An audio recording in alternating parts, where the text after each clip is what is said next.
Teoría del vínculo. Enrique Pichon Rivière. Capítulo 7. Vínculo y unidad dialéctica de interacción. Nuestro objetivo es hacer del campo operacional del análisis un campo de investigación científica. Queremos acercar lo más posible el campo operacional del análisis al campo operacional de la psicología experimental. Uno de los modos de acercamiento al campo psicológico es la observación natural, que tiene la característica de ser una operación no encuadrada previamente, sino una observación más o menos libre ante un fenómeno que está sucediendo. En realidad, aún en estos casos, el observador tiene un encuadre interno.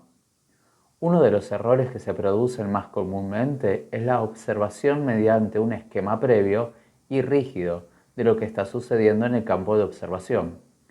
En este caso se trata de una especulación, en el sentido de que con experiencias anteriores y sin tener en cuenta realmente el aquí y ahora, se construye una teoría acerca del suceder de ese momento. Las interpretaciones son hipótesis de trabajo en función de lo que se observa que está sucediendo en el campo analítico. La observación natural puede ser intensiva y extensiva, pero en general la observación intensiva ya es una observación clínica en el sentido de que es una observación formulada con un encuadre interno y externo. Actualmente puede llevarse a cabo experiencias de psicología experimental o de psiquiatría experimental gracias a la técnica incluida por Kurt Lewin, en la que el objeto de observación en un determinado campo puede ser 1, 2, 3 hombres o un grupo determinado. Las distintas maneras de acercarse a un paciente solo pueden ser comprendidas en términos de vínculo. Para cada persona sometida a una investigación, esa investigación tiene un contexto determinado, pero no solo el externo, dado por el encuadre de la experiencia actual, sino también el interno, que tiene su propia historia. En los primeros tiempos de la psicología, cuando aún no se tomaba en cuenta el encuadre interno del investigador, la observación natural fue uno de los métodos más usados. Era una investigación llamada libre, que estaba en relación con la actitud del psicólogo, quien actuaba con una libertad particular en su observación, la que a su vez determinaba su actitud frente al trabajo. Si se realiza un estudio detenido de cualquier tipo de situación, se llega a la conclusión de que el observador es siempre participante. Con frecuencia se ha discutido acerca de observadores participantes y no participantes, y en especial sobre la manera en que participa el observador y cómo modifica el campo de observación. En realidad es completamente distinto que en un campo esté trabajando un observador con características X, por ejemplo, que sea un hombre o una mujer, o un japonés o un italiano, o un hombre de ideología de izquierda o de derecha, etc. Esto constituye una plancha de Rorschach para el paciente. Siempre hay que pensar que lo que se presenta al sujeto investigado en el primer acercamiento es como una lámina de un test. Por eso el emergente de esta investigación en ese momento va a tener características particulares de acuerdo con la experiencia de cada uno y con el tipo de personalidad. Esto también ocurre en el observador, es decir, que se crea una situación de interacción entre observador y observado. Las respuestas sucesivas están influidas por el tipo de contacto que el investigador realiza con el otro. Es decir, que todo lo debemos considerar en función de la unidad de relación creada entre sujeto y objeto.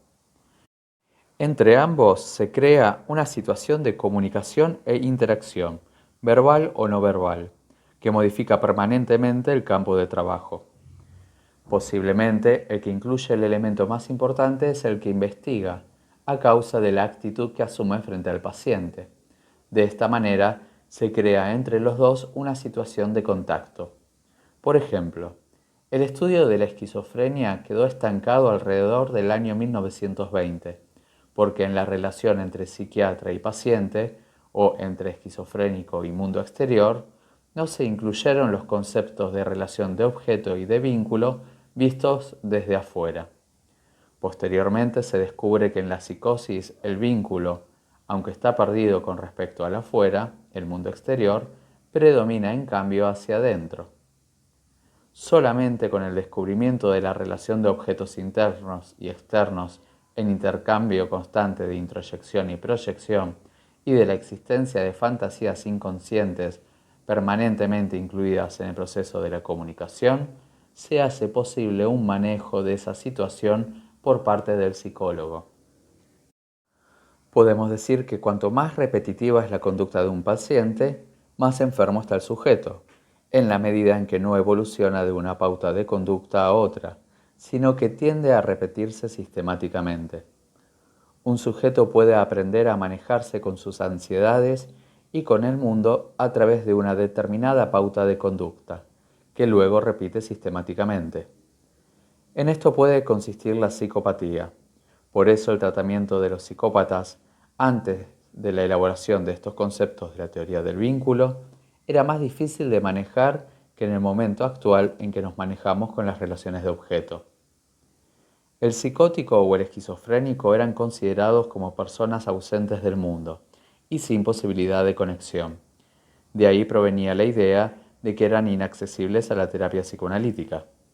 Se consideraba el rapport del alienado como vacío, sin personajes e incluso sin drama. Entre psiquiatra y paciente existe una relación que podemos representar en forma de una espiral dialéctica permanente en acción. El terapeuta actúa sobre el paciente y el paciente actúa sobre el terapeuta. Después de estar una hora juntos, ambos sufrirán modificaciones que serán diferentes cuantitativa y cualitativamente. Un análisis detenido de lo que sucede en el campo nos permite llegar a la conclusión de que el observador es siempre y a la vez actuante y operante, pero solo es operante conscientemente en el psicoanálisis, cuyo propósito o tarea principal es operar por medio de la interpretación para ir modificando el campo. Aún sin la interpretación, el sujeto actúa y opera. Cualquier movimiento, cualquier actitud del analista actúa sobre el inconsciente del paciente y provoca modificaciones en el campo, las que actúan a su vez sobre ellos mismos. Es interesante analizar la ansiedad que experimentaban años atrás los psicólogos cuando hacían un test. La posibilidad de provocar reacciones en el paciente al movilizar una situación psicótica dada se constituía en el foco principal de su ansiedad. Podemos decir que dichos psicólogos creían en el efecto mágico de la lámina, fuera del Roger, del TAT u otras. La ansiedad por no traumatizar al paciente quizás esté basada en la situación contraria, en el gran interés en meterse dentro del otro para poder descubrirlo y controlarlo. En ese caso podemos decir que dos individuos estaban enfrentándose, uno con la finalidad de meterse dentro del otro, de penetrarlo, y el otro con la finalidad de evitar esa penetración. Esto se observa con más frecuencia en sujetos con ansiedades paranoides, ya se trate del paciente o del psicólogo que toma el test. Entre ambos puede crearse una situación en la que compitan en el sentido de la defensa. Cuando el sujeto que va a ser examinado tiene una historia personal en la que se pone de manifiesto un gran deseo de ver dentro de él, lo proyectará en el psicólogo durante la toma del test.